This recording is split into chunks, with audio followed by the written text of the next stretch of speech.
Hey everyone, as I mentioned on the daily financial news this morning, we are having the luxury of speaking with Jonathan Twomley this morning.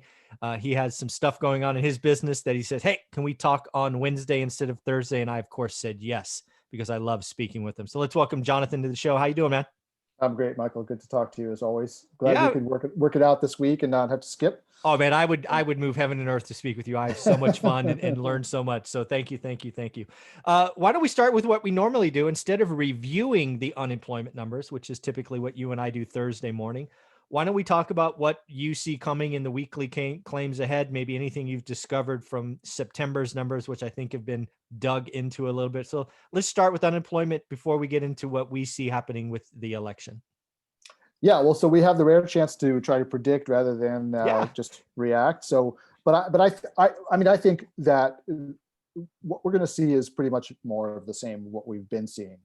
We're going to see claims in the 800,000s, you Yeah. know, maybe a little bit less, maybe a little bit more than they were the week before. And essentially, because it's still the same issue, nothing has really changed since last week.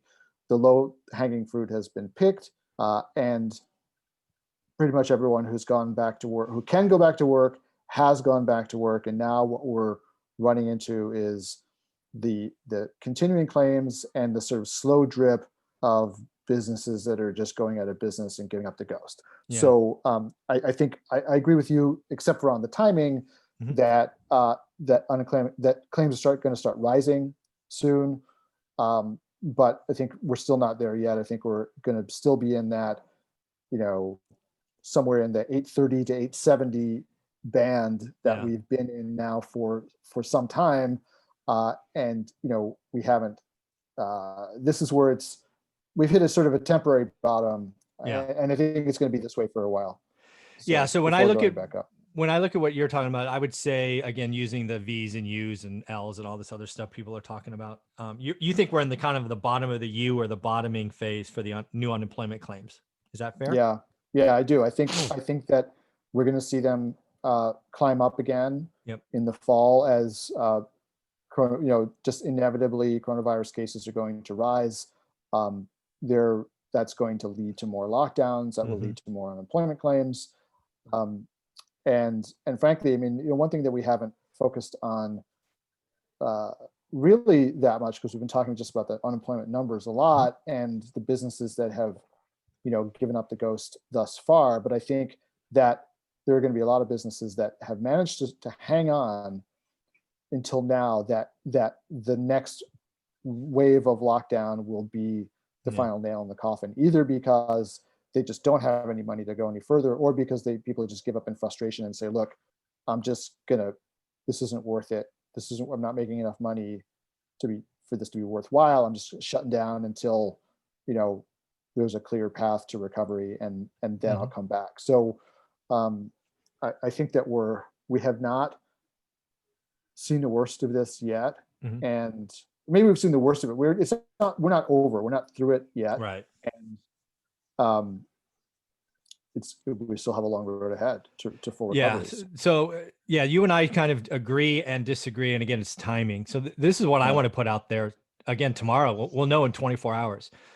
So one thing I've seen in the numbers, and you've been so right so far, is the numbers have been trending down, but the rate of down has slowed, right? You were the first person to Mhm. point that out to me, shoot, 6, 7 weeks ago. Now you look prophetic. And last week was the smallest drop yet. I believe tomorrow is going to show the first uptick. So I think Mhm. last week was 830. Yep. So I think, again, that was the lowest since, whatever, 13, 20 weeks, whatever it's been. I think we're going to be in the high eights tomorrow. I Yeah. think what tomorrow is going to be is the inflection point. And I think, you and I have talked, I think we are on a slow grind week on week to get back to over 7 figures.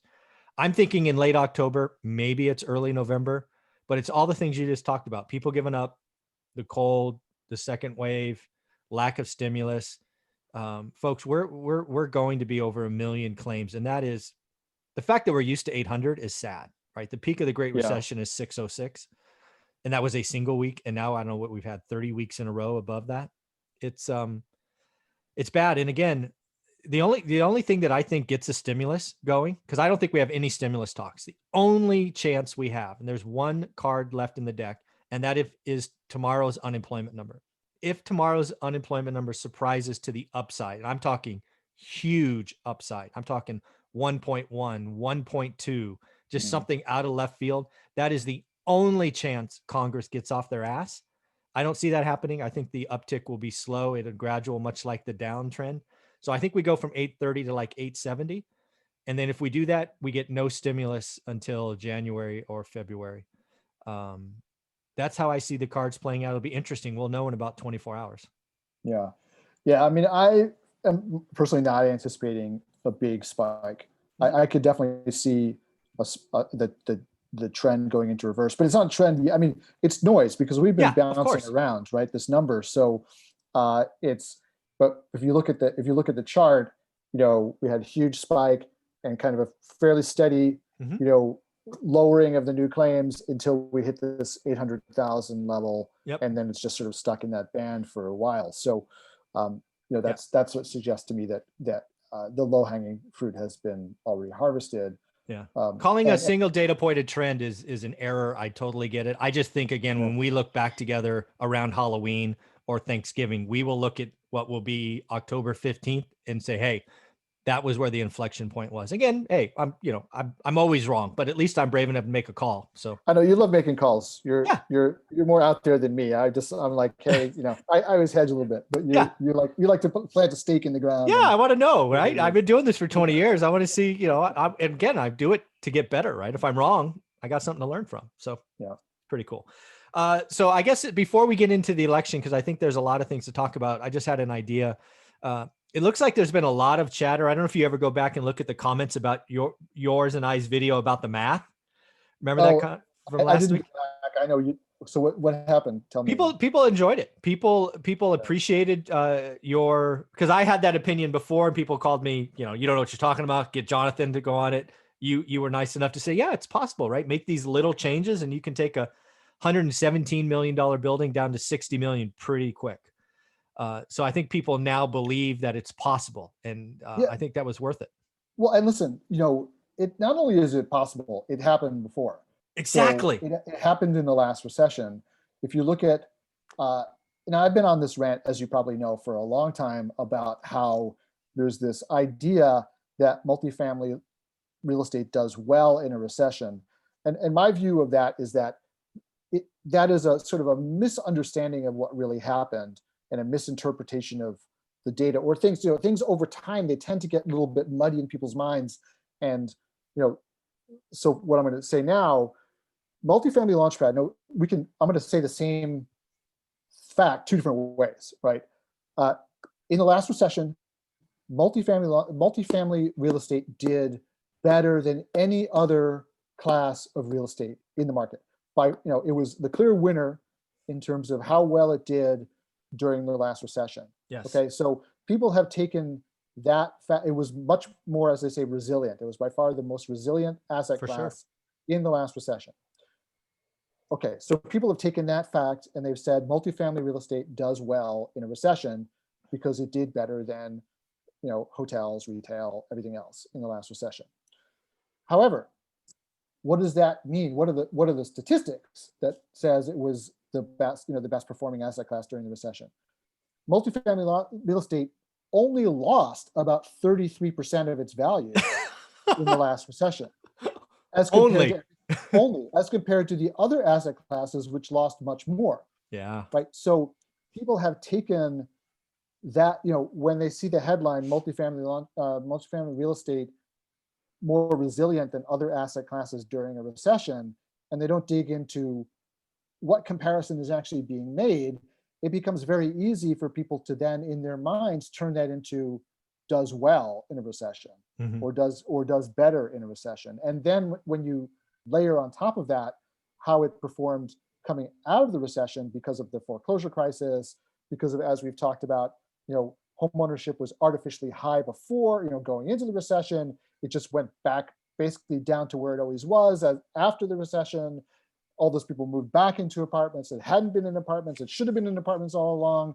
Like all these things, you put them together, and you got people out there like Grant Cardone saying Mhm. multifamily real estate is the best thing to own in a recession. Oh, And he is gonna burn so many people. Oh my so, good. And he's on record saying he'll overpay for Class A. I'm like, oh, yeah. he's gonna hurt a lot of people. I mean, we've talked about this before, but and we're seeing it playing out in real time now with what's going on with the market. But I do want to turn back though to a little bit more talk about unemployment and what this what the statistics are showing Sure. right now. Now we now have the September numbers out. Now I think a lot of people don't understand how the numbers are reported, right? So we have the weekly claims coming out every week, the new claims and the continuing claims. But then the Bureau of Labor Statistics every month compiles the previous month's data, Mhm. right? And into a release that comes out about 2 or 3 weeks into the next month. And then it's often actually revised later. So you might not even get the real numbers till, a few months later, and almost nobody pays attention to the revisions. So funny. But You're right. but so you get this lag of a few weeks, and you get the September numbers. So what the September numbers are showing is some very interesting trends, right? Mhm. So one is, as we've been talking about, the low hanging fruit has been picked. We're stuck at a certain level of unemployment that didn't exist before the pandemic and really shows no signs of abating. And the categories of jobs that are affected are basically anything involving either travel or gathering in groups. Yeah, And travel, so entertainment, anything that needs groups. You're absolutely right. anything that needs groups or being like confined in an airplane or a bus or a train or whatever, right? Uh, and so all of those categories of jobs are being affected. And the uh, the interesting thing about that is that uh, it really has to do with like who's spending money and who's spending and what they're spending the money on.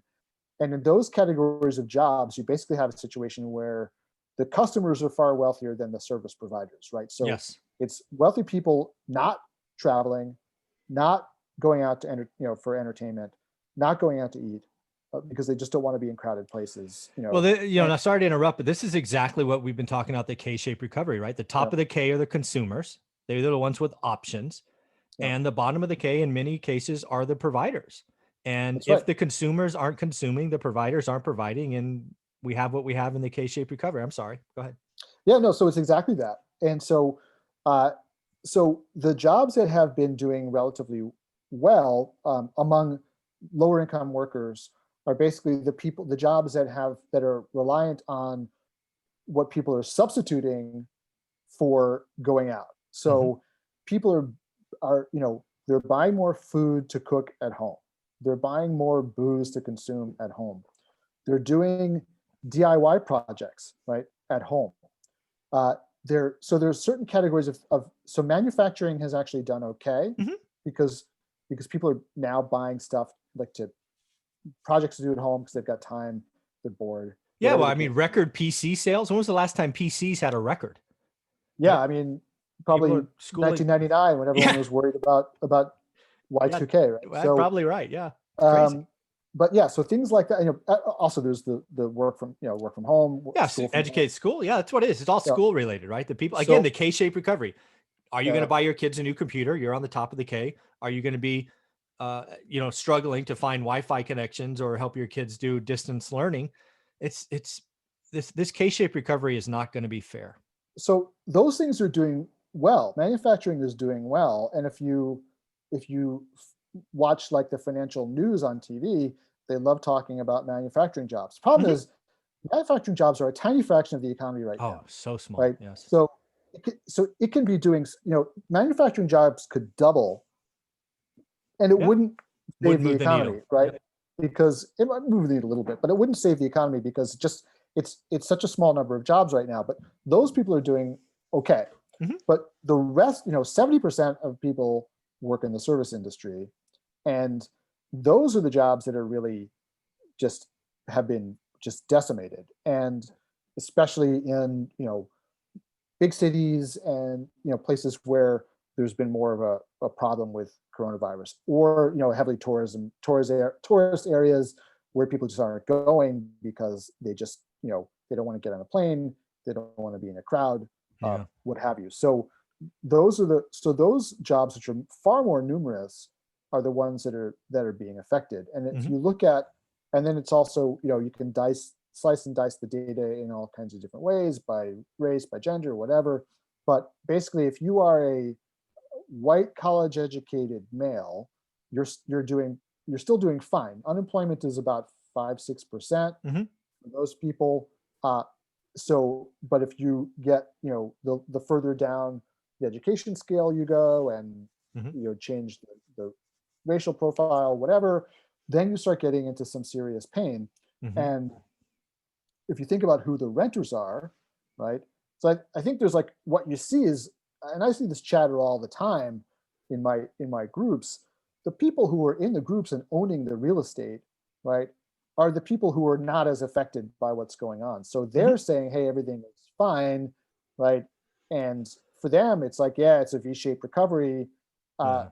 but but they're not really in touch with the pain. No, and I'm seeing that as and well. and so yeah, and so there's a disconnect between, and I think this is normal. Like, people always, extrapolate from their own personal experience and say, this is what's going on in the world, Hmm. this, because this is what I'm experiencing, right? So they generalize it. But I think that if you're, as an investor, you have to be thinking about, well, what is happening with my tenant base, and Exactly. and how are they making it through this? Um, and I think those are the people that are being more affected. And as we're seeing, the collections still continue to be pretty good at the professionally managed Hmm. properties, which are serving that more affluent demographic, Hmm. right? It's the problem is coming where you've got the further down the scale, where you have mom and pops, or you also have, you know, you have people who are working class, but better, like doing well enough that they don't need to be subsidized by the government. Those that people sort of fall in between Hmm. are the ones who are really taking it on the chin. And if that is your renter class, or if you're looking at buying a property and that's the renter class, like, you really have to be building in a lot of assumptions for higher vacancy, higher delinquency, and everything, Absolutely. Yeah. if you're going to be riding, if you expect to ride this out. Yeah. So And then back uh, to the math. I love how you tie this back to unemployment. The other thing I want to highlight is in our discussion, and folks, you got to go back and look at that presentation from last Thursday. I actually broke our interview. And so I published the whole video, which was about an hour, which was awesome. And then just because a lot of people wouldn't listen to the first 30 minutes, I actually had somebody cut in where we just did the math on your Excel spreadsheet. So it's called the math. Folks, you need to go back and look at this, because in that assumption, we assumed what may prove to be a minuscule rent drop of 10%. Right. I think we went from 1,500 to mm, 1,350 if memory serves. yep. And the reason I bring this up is I just read yesterday afternoon that San Francisco, right, one of the cities that I've often highlighted as being the pain, already 2 months into this, rent drop is down 31%. Wow, 31, that's a shocking. Yeah, 30. And that just shows that, yeah. people with financial options are leaving. They don't, and they're highlighting it's not safe, it's dirty. There another company, Box, just said work from home forever. They're going to do pods instead of a big downtown San Francisco office. Boy, 31%. What happens to your value of an apartment that was worth 117 when you go from 10% rent drop to 31%? And vacancies are up 20% to boot. I mean, Yeah, it's going to be ugly. that's going to be you know really difficult. And this reminds me of a conversation that happened in one of my groups yesterday, Hmm. um, where I had posted a thread. It's still up. You can go look at it. I asked people to.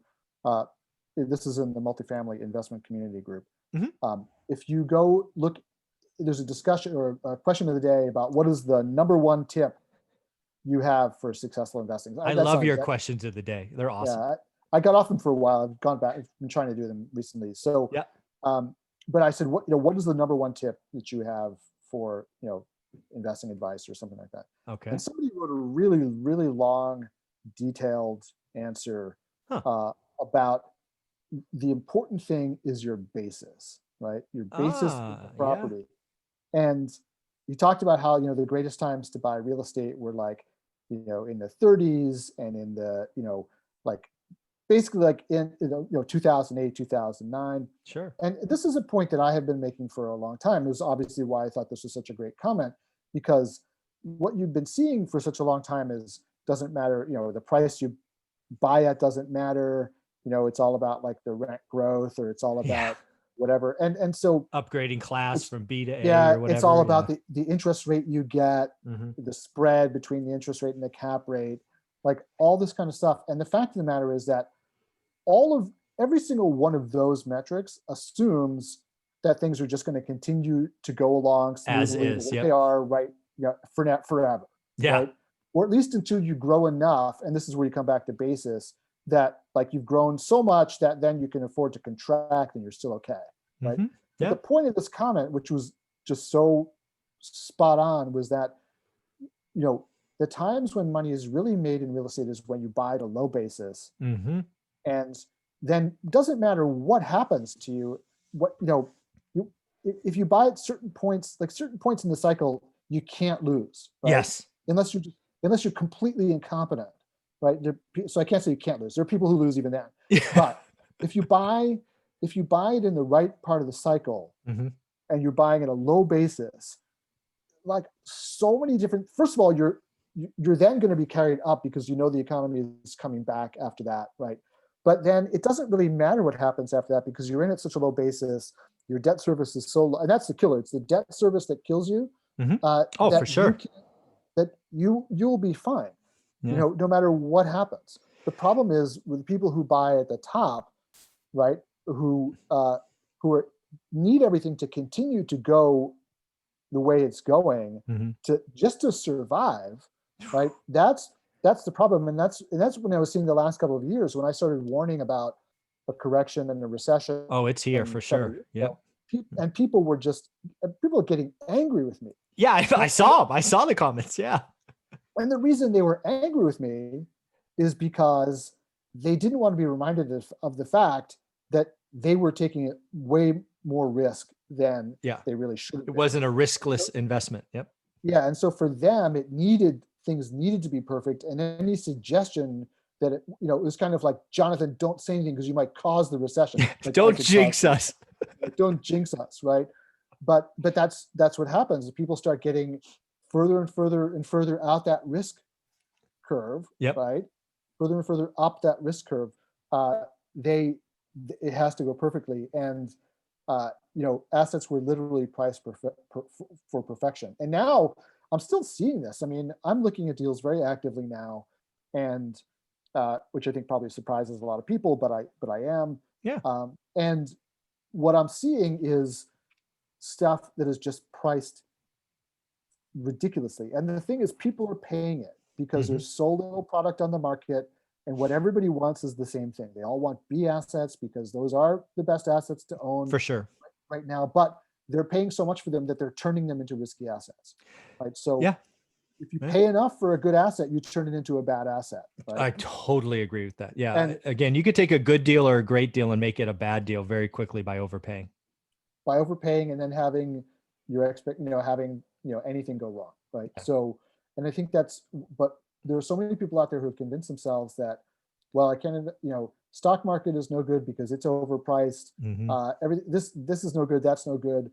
But multifamily real estate, well, that's always good. Yeah. I hate that. That Because always statement gets me every time. yeah, I was like, because no, folks. Yeah. people always need a place to live. Well, yeah, they do need a place to live, but that place could be mom's basement, It right? could be. Yeah. It doesn't, it could be their car. It could be them putting a cot in their office. It could be moving in with their girlfriend before they expected to. Which reminds me, and you'll like this. I think I told you this maybe last week, but that people are also buying houses before getting married now. Oh yeah. Because they want to get out of apartments. They see the opportunity to buy a house because interest rates are so low. Yep. And they're doing it, and they're assuming that, like, hey, if we break up, well, we still now we're partners in a rental property or something, right? Yeah. So that's the big change for me. I think every crisis, when you look back on it, proves one of the assumption was wrong.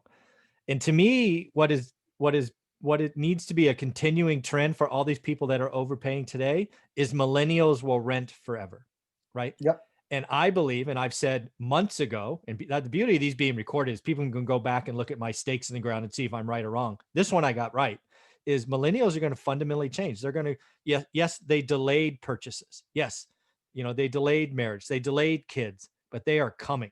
And as you pointed out last week, it already started like late 2016. 19, It was like 20. Yeah. 2016. But now freaking fire, gasoline's being poured on. They're leaving in droves. Yeah. So homeownership's going to go up by that in that category. I wish we were doing this 4 years ago, so I could have planted that stake in the ground then. But I never bought this argument that millennials were going to rent forever. It just didn't make It doesn't any make sense logically, right? Yeah, yeah, and so, and frankly, the statistics were already there to show that, this idea that the millennials all wanted to live, downtown in a high amenity building, and be able to get a latte, next to their door, they have their doorman serve them a latte, all that was always wrong. But that was like the financial writers all lived that life. Yeah. So they said this is what everybody wants. Exactly. But the fact of the matter was that the millennials were, disproportionately living in the suburbs. They were living in garden style apartments, and they were driving to work, and they were all basically eventually looking to buy a house. So I never bought into that hype. I think that hype was, part and parcel of the aftermath of the great financial crisis. It was all wrapped up in that same thing. I think because some of those people were millennials that were affected, or they were like, oh, millennials got burned by this, so they're never going to buy again. But, it was nuts from the start, and now we're seeing this come to roost. And when you talk about, every crisis like disproves a new thing, similarly, they always say, I'm sure I've said this on this podcast before, every army is always preparing to fight the last war. Yes. Every economist is prepared to fight the last recession. Yeah. Right. And so, and I think what, part of the problem that we're going to see very soon is that, the last recession made it look like multifamily real estate was a winner, was like buying, gold or something, or, buying, I can't think of there are no unbeatable assets anymore. Right. But it was as good as it could get. And that was because of unique circumstances that happened last time. And it happened in housing, which pushed people back. Yeah. It's just not being repeated. Yeah. Now we're seeing the opposite, and we're seeing not only that, but it's like, it's the cream is being skimmed off the top of the renter base right now. Oh, right? Yeah. So, that has been a big thesis of mine. The people that with the most financial flexibility and have options. And, oh, by the way, we're the best tenants are going, screw you, I'm out. I'm going to go own something.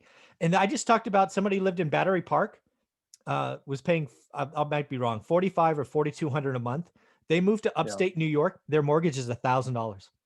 Oh, yeah. Gone from renters to owners. And that is happening over and over. And they're going to tell their friends, and their friends are going to tell their friends. And they're gonna be like, why the hell am I paying $4,200 for a shoebox in Battery Park when I can have this thing in this backyard? It's happening. And they've saved $3,000 a month, right? Which is not just, it's not even just getting a house for the same money. Like they've cut their costs real money. By they're talking the wife or the husband, right? Let's not be sexist. Yeah. One of them could stay home and raise the kids now. Yeah. That's real money, right? That's crazy. All right. I want to switch gears to the election. We're 3 weeks out roughly from the election. And I want to do both sides. We're going to start with Trump winning. And then we'll talk about what are we doing in our business? What do we see happening? What could impact our decisions for our next deals? Because neither you or I are stopping. So we'll talk about that for 10 or 15 minutes. And then I want to switch gears and say, okay, what happens if Biden wins? Because I don't think it's the same answer, but we'll see what happens here in the next 20 minutes or so. So let's assume Trump wins. He gets his second term. And let's remove all the contested election. Let's just assume it's clean.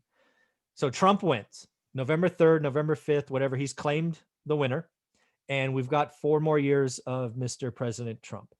What do you think happens over the next 4 years in and around, investing money, rates that might impact your business decisions? Any thoughts on what another 4 years of Mr. Trump would be like? Well, so I think let's also just assume that like the composition of Congress stays Yeah, the let's same, assume it stays the same. right? Yeah. Yeah, because if the Democrats take the Senate, but Trump wins, Yeah. you know, Let's it's assume gonna like get for like. Yeah. so like for like. I think that, well, regardless of who wins, I think we're going to see more stimulus. Yes. I think a lot of what's happening now is kind of election oriented gamesmanship.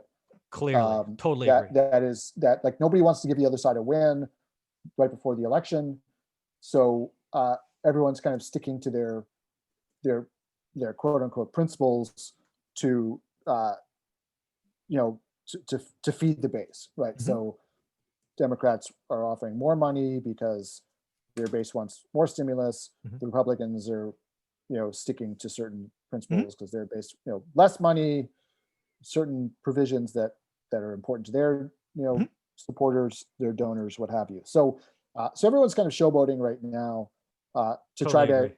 to try to get the best result they can in the election.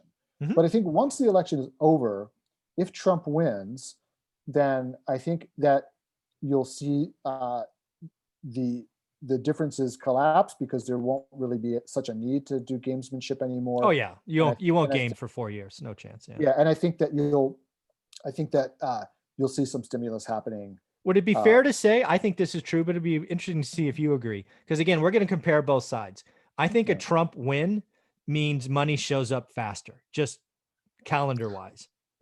Yeah, because they might just act. I mean, you're going to have a lame duck Congress, but things do happen in lame duck Congresses, even when if it's seen as important enough for the Yeah, country. I think if Trump Uh, wins, I will yeah, say that stimulus checks, both unemployment, it probably goes out at 400. It seems to be what the Republicans want, and I think the $1,200 checks go out, which I may or may not agree with, but I think both those happen. And you know what?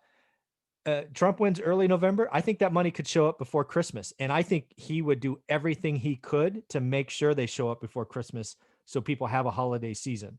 I think that's highly likely in a Trump win, in my opinion. yeah, I don't disagree with that. I mean, I think that, and again, we're assuming that this is like a it's a clean election, it's a Yeah, clear win, you clearly, know, we can't assume and, everything, and but yeah, there's legal no battles and blah yeah, blah there's blah. no Yeah, yeah, it's just like the yeah, country has spoken, and this is yeah. what they want. Congrats, you Like, won. Yeah, yeah, that kind of situation. Yeah, I think that's a pretty likely scenario. I don't really, at that point, just because the Democrats don't have any real interest in obstructing yeah. Their people it. need help And too. Yeah, yeah, so I think that you'd pretty quickly see the differences ironed out, yeah. and we just move forward. And then of Okay. course, Yeah. moving forward, I think Trump has already telegraphed the fact that he wants more tax cuts. So I think that we see you know stimulus. There's fiscal stimulus checks going out. Yep. There's stimulus in less money going to the government. Yeah. I want to talk about the tax cuts because I haven't really, uh, honestly, haven't dug into them. Are they business oriented, meaning they're kind of investment tax cuts, or are they lowering tax rates on individual W-2 earners, or do you know? what I yeah what I've there hasn't been a lot of discussion about Yeah, it, because but I've heard tax cuts coming, but I never figured out where. I think what I've heard is that they want to do more tax cuts for non-wealthy people. Okay. So it'll be It'll further be down income. Yeah. the income tax cuts. Yeah, Okay, good. All right. but I mean, listen, let's be honest. Like, I don't think the Republicans are capable of passing a tax cut without throwing some goodies to their corporate budget. So I think we would probably True. see Yeah, more. We'd see more. The headline would be middle class tax cut, of and then I course. think that there'd be a lot more corporate. Yeah. So stimulus faster, tax cut. We'll say tax cuts for everyone. It never is everyone, and it's certainly not even.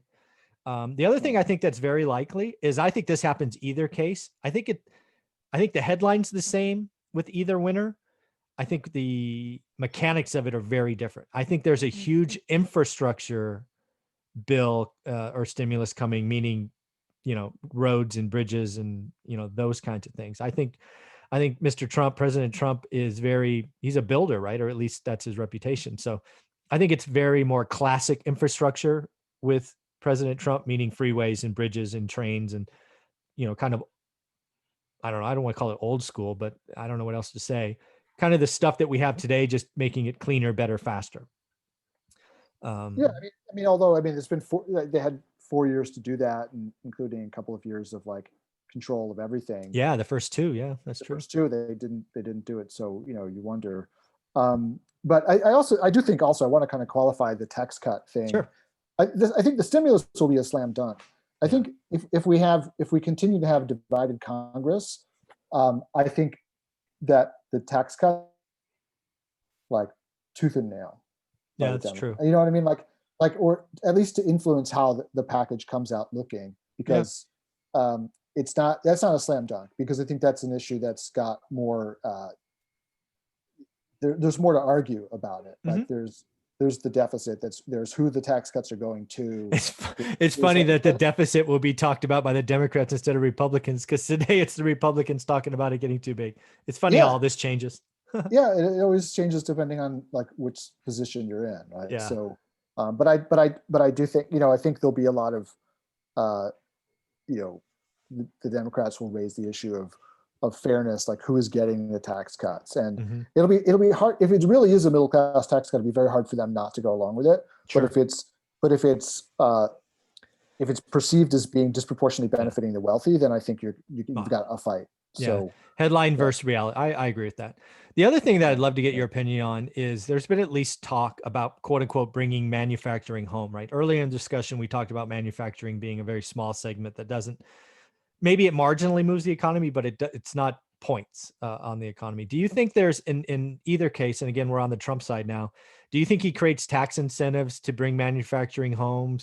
Because as you know, I think, I'm sure Japan, one of the first things they did months ago was they did just that.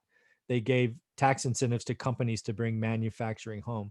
Do you think the US could copy or do something similar to get more manufacturing in the US? Yeah, I think so. I guess my thought about that.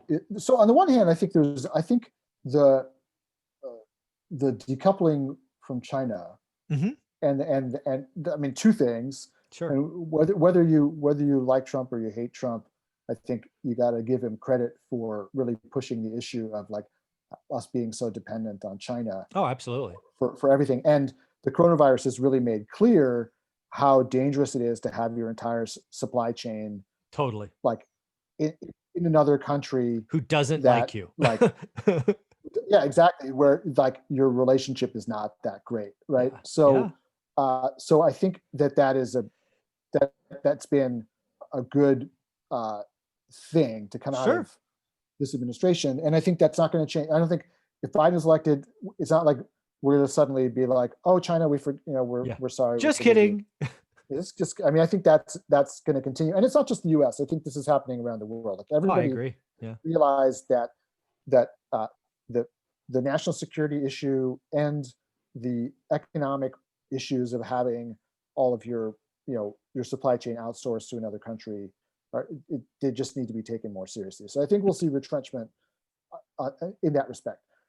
And this really doesn't matter like who's elected, whether it's Biden or Trump. I don't know though if like reshoring jobs, like from the supply chain perspective, it makes a lot of sense to me. Or and I think it's a combination of reshoring and diversifying too. So it's like rather than having it all in China, it's like you've got it throughout Southeast Asia, maybe even into Africa, South America. Like you just diversify the supply chain so you're not dependent on. You build in redundancy. Yes. Like you're not dependent on any one country. You bring a lot of it back here to the extent that you can. Like I think that's really what will happen, as opposed to like it all coming back here. But the other thing is, to the extent that it comes back here, I don't think it's going to affect the jobs picture very much, because I think that first of all, it's a small section of the economy. You could double it, and it's not going to change the jobs picture that much. It's a great headline. People love the idea of manufacturing, but the fact of the matter is, manufacturing is becoming increasingly automated, and corporations, if they bring the manufacturing back to the US where labor costs are higher, the incentive to automate is enormous. And so I don't really see it having a, whoever, listen, whether it's Trump, whether it's Biden, you know, manufacturing jobs go up by 25%, right? They're gonna get, I mean, you're gonna see that headline everywhere because they're gonna be bragging about it like crazy. But I think there, I could be wrong, but I think that like there's something like 14 million manufacturing jobs in Yeah, the US. it's a nascent part of the economy. Yeah, so you go up by 25%, that's a couple million. Yeah. In an economy, in a country that's 300 million people, it's not exactly a drop in the bucket, but it's basically noise, right? Yeah, And so I think it'll be just like I think it'll be an interesting trend because again, for me the inflection points are the most yeah, interesting, and they're the most difficult to call. yeah, I think with Trump, specifically with Trump, I see the best chance to cause that manufacturing inflection point. Now, maybe yeah, hundreds of thousands or jobs, but I think it's an important inflection point. yeah. I mean, look, would you rather have those jobs here than in China? Yes, right. I Yeah. mean, that's like there's no question. Uh, is it really going to make that much of a difference? Not so Yeah. sure. Yeah. Maybe it makes us feel better that we make stuff, but I don't think that. But I think the incentive to automate is Oh, going to for be sure. it's going to be so enormous that that you'll just see just even more just ever growing trend towards Yeah, automation this won't be your and Model T AI. assembly line with, 30 people running around a car to put it together. It'll be Yeah, exactly. robots It'll be and 30 robots running around putting a yeah, car together, it'll be and one guy, finishing jobs. Yeah. yeah, and one guy like turning some, typing something into a keyboard. Yeah, Um, exactly, exactly. so I think and the other thing too, that I think is overlooked with automation, that raises the skill set needed by the Exactly. people who do have those jobs. So the Yep. jobs are good. Yeah, They they're become six-figure jobs for sure. they're really good jobs, but then it means you need more education. Yep. Fewer people qualify for them. Yep. So it's not. It's like it kind of like you're trading off, like you're taking from Peter and giving to Paul with those jobs. So it's Or not you're like a taking from Paul, Mary, and Susan and giving to Peter, right? It's like well, a yeah, that's probably better. Yeah, so Peter's a lot better off, and all those guys are now like not looking better off. for, Yeah. yeah, they're not better off. So The I other think the other thing I want to talk about, because I think it's different between a Biden and a Trump win, is do we, and again, we're still in the Trump camp, Trump wins. Do you think there's an increased focus on either you can call it affordable housing or housing assistance or Section 8 program? Do you think there's a part of Trump's second term where he'll go, hey, we have really a part of our economy that we need to help, and let's increase the Section 8 program 20, 30, 40%, which I see happening in a Biden win. I don't know. I'm not. I don't think so, and there are a couple reasons why. One is that Trump ran as a populist, and he Mhm. ran on actually like increasing all kinds of social programs and stuff, and then governed as a very traditional, you know, Republican. So Yep. lots of tax cuts and no spending on the little people, right? Mhm. So I don't really see that changing, and I don't see that changing with he's got to get it through the Republican Senate, Okay. and I'm not so sure that that happens either, just because of ideologically Sure. where they. So even if Trump wants it, I'm not sure that McConnell wants it, right? Yeah.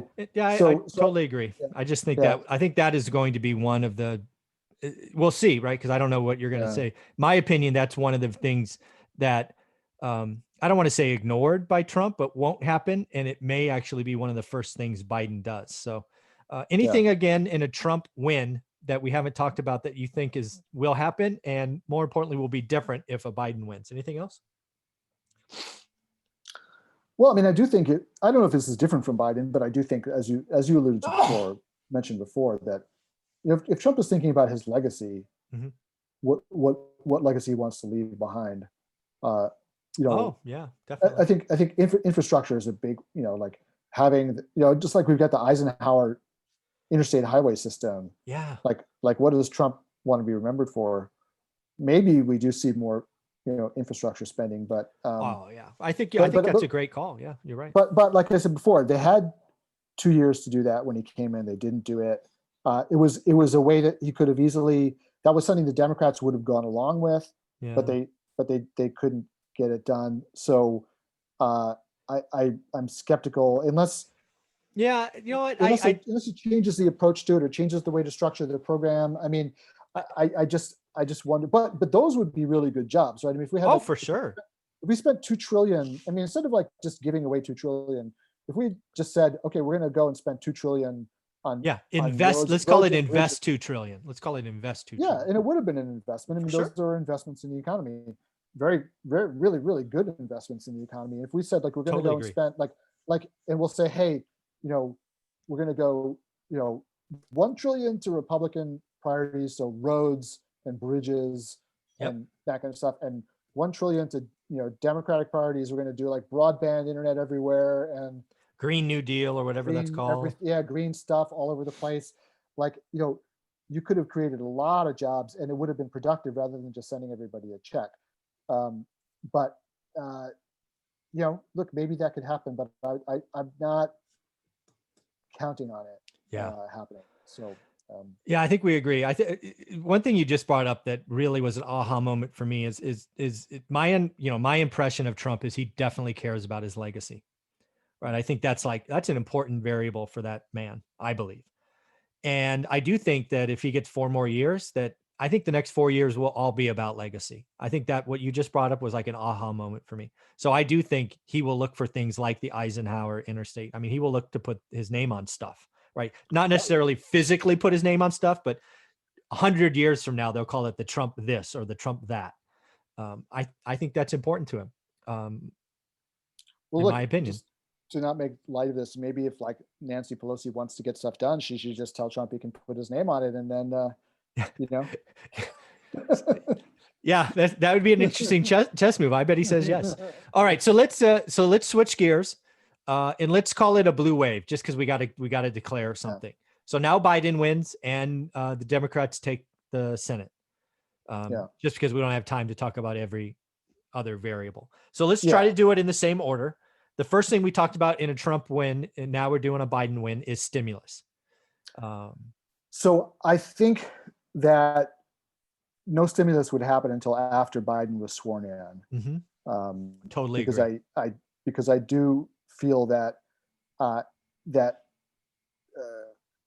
if, and again, we're talking about the election not being close, so we're taking and removing all that noise. It's just a clear, like, the people have spoken, and I do think that Trump is not going to take it well, and I think he's not going to want to play ball. So he's going to. So basically, I think we're going to see a kind of basically stalemate, standstill. Yeah, true. Yeah, just lame duck session. It'll be a real lame duck. Like, only maybe they'll pass stuff like continuing spending resolutions just to keep the government functioning, and that's probably about all you'd see happen. Yeah, even if that. I mean, well, I don't think that he wants to leave with like a debt crisis, with a default as his last. If he's thinking about his legacy, probably defaulting on the U.S. debt is probably not the thing he wants to be remembered for. Right. And the destruction of the U.S.'s AAA credit rating, which is dubious anyway, as it is, but. Sure. But the U.S. at least we pay our bills, right? So even though we're stimulus later, I totally agree with. Stimulus later. Do you think it's bigger? I actually think it's bigger.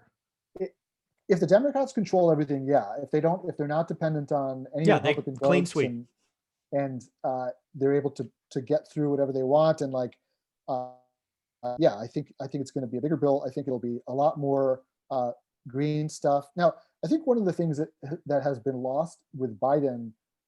Is that Biden rejected the Green New Deal, right? Yes, he did.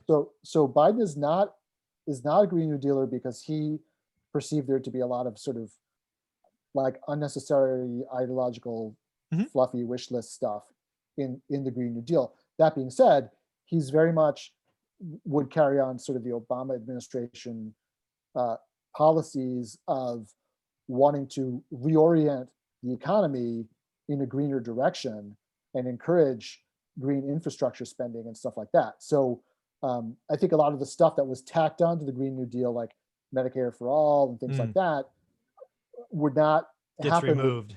With Biden. But I think you definitely would see a lot more spending in the direction of, cleaner fuels, less carbon footprint, Mhm. For things like sure. that. Um, so I think that would be part of any big stimulus package. I, excuse me, I definitely feel like there's going to be uh, tax reform again, they'll call it. That it'll be tax reform that probably doesn't involve a lot of tax cuts. Yeah. Um, so I think we'll see moves there. That'll probably be coupled with the stimulus to make the bitter pill go down a little smoother. Mhm. Um, but I don't see any other than those things, any really, really broad differences in kind of the direction that the country would take, right? They don't Yeah, really see it. so let's break it down. So we in Yeah. stimulus first. We're both in agreement that stimulus is later and bigger. Mhm. I think that's a Yep. fair assumption. And by later, I'm thinking best case late February, right? Because Well, in the listen, but I'll tell you what'll happen though. It'll be that stimulus bill will be worked out oh, for between sure, now it'll and be January. signed day So one. They'll make yeah, a big deal of it. it'll be passed and signed. Like the inauguration will happen on one day, and the next day that'll Totally be signed. agree.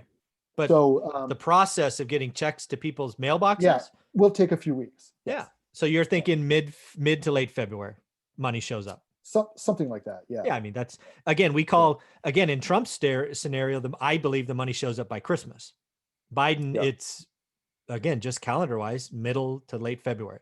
Right. So taxes was the next thing we did in the Trump scenario. Um, so I think Biden is going to raise taxes on what he just generally calls the wealthy. I do think he's going to pass some tax reform, corporate tax reform. Right. I don't think he likes the fact that Amazon, makes gazillion dollars and pays zero taxes. Yeah. So I think there's going to be corporate tax reform. Um, I don't know. I don't know if there's really tax cuts because again, he's going to roll back. Uh, I forget what President Trump's tax cut was called, whatever that was called. He's going to roll that back, which does impact nearly everyone. Um, but yeah, so Well, that's my take on taxes. What do you think? yeah. I mean, I could see something akin to what Democrats have done in the past, which is they raise taxes on the wealthy, they cut taxes a little bit for everyone else, and Yeah. then they call it a tax cut. Right. So I think you'll see some cuts. They're not going to be huge, Mhm. and overall it'll be a tax increase For sure. uh, for sure. And I think you'll see a lot of corporate goodies get eliminated to the extent it's possible. But I mean, look, the Democrats Oh, they're have gonna go. They're gonna go get a couple. There is no question. They're gonna go yeah, take a couple. Carry an yeah, interest. Is that what it's called? Carry the interest. carried interest. Yeah, possibly that could go away. I mean, that affects syndicators for sure. Yeah. If you're because a lot of your promote is a carried interest, right? And it's the argument there has always been, well, you got to wait such a long time to get it. It should be treated like a capital gain. But I mean, that's kind of a dubious argument. That's how you're making your Well, money. I believe they're gonna go after the hedge funds. They're gonna go after all these hedge fund guys who leverage carry interest a lot to Yeah, their benefit. I yeah, believe. and I think so. And I think that, like I also think they're gonna go after the whole like corporate headquarters offshoring Yep. stuff, so that people can't, companies can't go to Ireland. Yeah. An Yep. American company can't And go to store Ireland cash and there. Yeah. yeah, and then claim we're still an American company. Yeah. Like I think that's going to get Yeah. that they're going to go after that. For sure. I think so So too. uh, you know, um, so I definitely think we're going to see some changes to the tax code yet Okay. again. Yep. Good news for accountants.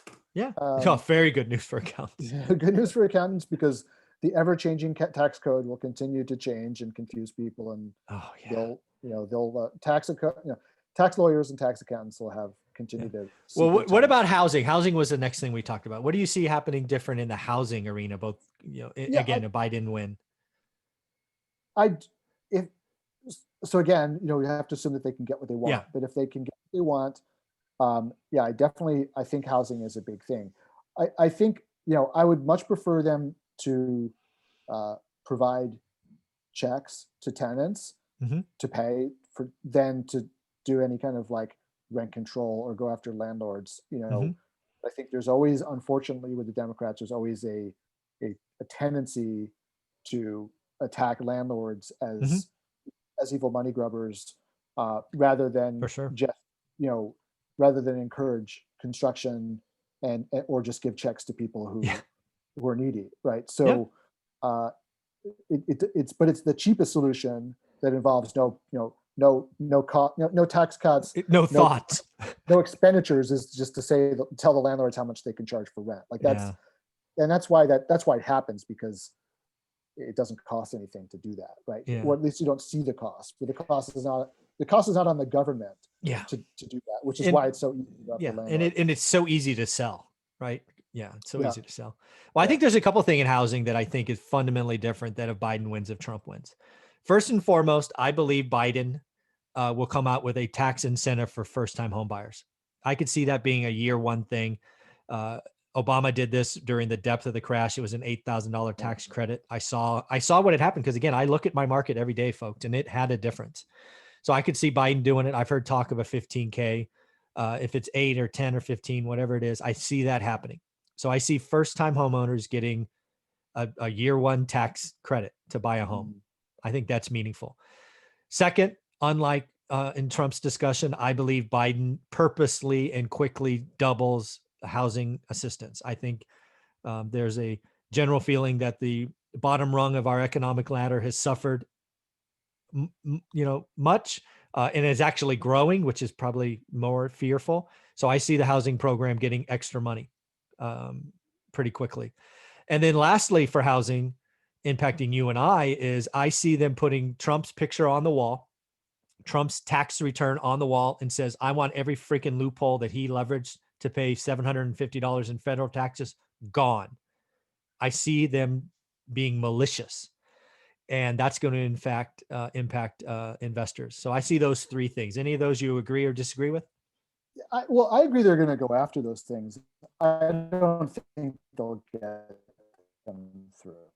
Like, I'm talking about the closing all the loopholes. They'll Okay. close some loopholes, but I think things like, say, the 1031 Mhm. exchanges.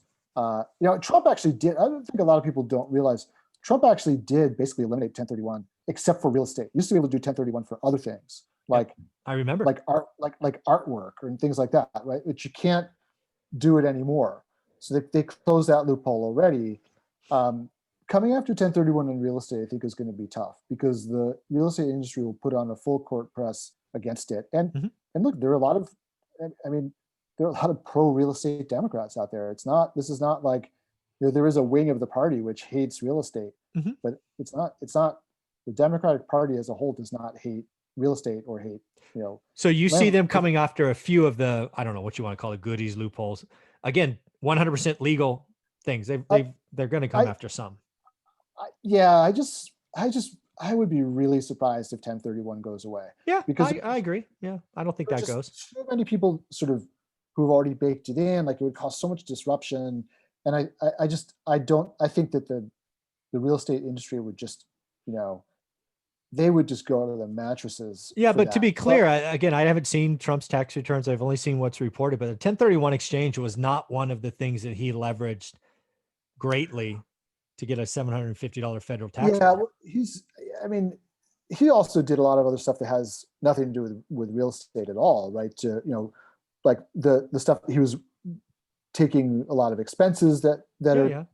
questionable, stuff like that. So it wasn't really just the real estate stuff. A lot of it, I think, frankly, I think a lot of the stuff that he did, I think the issue when it all comes out Mhm. may really be that did he took it he took advantage of perfectly legal things that aren't going anywhere, but he did them illegally. Like, he mischaracterized Mm. stuff. I think that's where the issue Yeah, really is. but Not so staying with real estate though, I mean, depreciation's a big thing. Accelerated depreciation. depreciation's a huge thing. There, the Yeah, fact that I you mean, keep buying and upping your basis, so you just write off more and more every year. I think those but are the things that Democrats go, mom and yeah, pop can't do but that. they've The rich been, can. well, they've been around for such a long time, though. I mean, those Okay. are so baked in. I just like the whole, again, the depreciation. I mean, I was actually thinking about this morning before the call about what what would be the optimal way of designing the system. I do think, frankly, that the tax code distorts the real estate market a lot, Okay. right? Because I agree. because of the ability to take depreciation, Mhm. the 1031 exchanges, like all of these things really distort the market because they make a lot of real estate transactions tax driven as opposed to real estate driven. Very true. I would say, I think, I don't know how this would affect me personally. I haven't really thought about that, but just as like a policy matter, I think it might be better if, say, landlords, if you got rid of the depreciation deduction, but you allowed landlords to fully deduct all capital, like basically Year one all capital. capital expenses. Yeah, it'd all become operating essentially, Mm. and they wouldn't have this distinction because then it would. If the idea of depreciation is that you want to encourage people to maintain their properties, Mhm. it's better to just give them an immediate tax write-off Yeah. than to, do this cockamamie Yeah. stuff. Is it 7 years? Is it 12 years? Is it? Yeah. Yeah, like just let, if you put a new roof on it, just Yeah. expense Eat it it year one. That's when the year money's one. out. Yep. Yeah, exactly. So I think that would be a better way to handle things than Hmm. to have like depreciation and then recapture at the end and like Yeah. all the stuff that they do now. And then the recapture then drives the 1031. And it's Yeah. like You're right. I think it really, really distorts the market. So I would be in favor of seeing all that stuff go away, but I don't think it's going to happen. And Yeah. I if agree. it were to happen, it would have to be phased in over like a 10-year period For sure. because it just would be just too disruptive to do it all at once. I totally agree. So Well, what about, so let's go back to the other things that I was highlighting in housing. What do you think about a first time buyer tax credit, or basically in a Biden administration, again, clean sweep? Do you think housing, I could the percentage goes up? I the homeownership Yeah. percentage goes up. Well, Yeah. yeah, I mean, I don't think that I think that's independent of who wins, right? Because True. I Yeah. think that's a trend. That's a Yeah. trend that we're that and again, and I've said this Yeah. before, I think that's also a temporary trend. I don't see this I see this being, Short-term spike.